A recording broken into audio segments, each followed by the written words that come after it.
Hello everyone, this is Shivashankar Pandyan. You are currently watching the 8th part video of our 100 plus idiom series. Let us get started. The first idiom is once in a blue moon. This idiom refers to an event that happens very rarely. Let's see an example. I don't know why she bought that laptop. She uses it once in a blue moon. According to experts, whenever a volcano erupts, chemicals such as sulfur and dust particles are thrown into the atmosphere. These particles make the moon appear blue in color. There is also an alternative story behind this idiom. Usually, there will be only one full moon in a month. If there is a second one, it is considered a rare occurring. This rare second full moon is called the blue moon. The next idiom is beat around the bush. This idiom refers to the act of avoiding to talk about the main topic and deviating from it. Will you please stop beating around the bush and get to the point? The origin of this phrase lies in the cruel sport of bat hunting during medieval times. These huntings are usually conducted at night.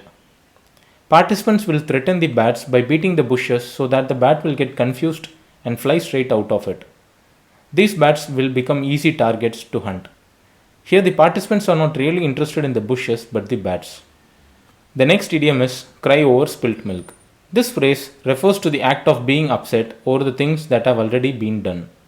Let's see an example. It's no use crying over spilt milk. It was a bad investment. The money has been lost and there is nothing we can do now. This phrase is quite an old one and the origin is not very clear. But logically speaking, we can say that there is no use in crying on milk that has already been spilt. The next one is chip on one's shoulder. This idiom refers to the act of holding a grudge or being easily offended or being ready to fight always. Let us see an example. Why do you get so aggressive at the slightest hint of criticism? You seem to have a chip on your shoulder. This idiom has its origin in American culture. Here, chip refers to a tiny wooden piece. Youngsters who are angry about something were eager to get into fights and would walk around with a chip on their shoulders. This is like an invitation for a fight. So if someone knocks off the chip, it means that they are ready to fight. The next idiom is spill the beans. It refers to the act of revealing a secret prematurely or unintentionally, often spoiling a planned surprise. Let us see an example. We had managed to keep the birthday party a secret from Bill until Katie spilled the beans yesterday.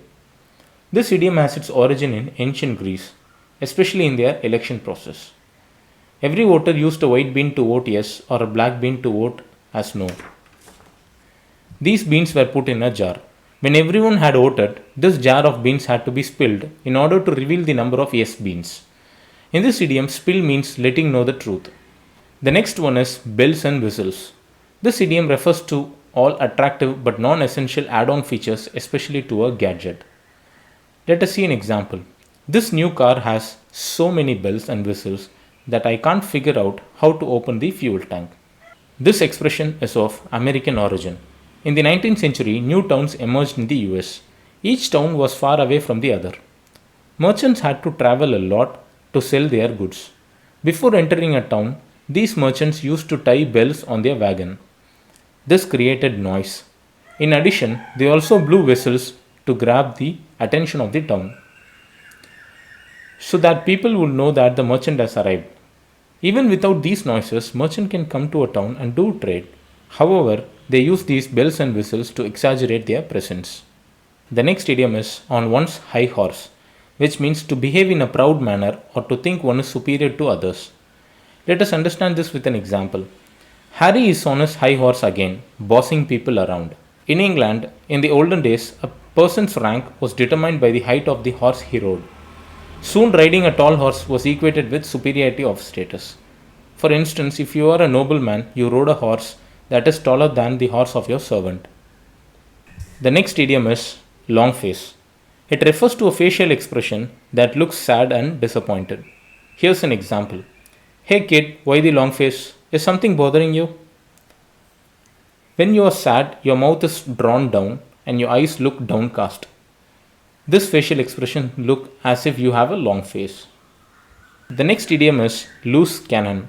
This idiom refers to someone whose action cannot be predicted and controlled. Here's an example for it. He is a loose cannon, so he can't be allowed to speak in the front of press. This idiom has its origin in the world of sailing. In the olden days, sailors used huge cannons to protect themselves from pirate ships. It was the duty of the crew members to tie these huge guns with tight chains. If the chain is tied loose, especially during a storm, these cannon get unchained and create havoc and damage the ship. The next idiom is sit on the fence. It refers to being neutral or avoid making a decision. Let's see an example. Instead of sitting on the fence, why don't you list out the merits and demerits so that you can reach a decision? If you don't know which side to get down after climbing a fence, you keep sitting on it for a long time. We hope you liked this video. Use the comment section below to post your feedback, and if you like this channel, please subscribe to it. Thanks for your time.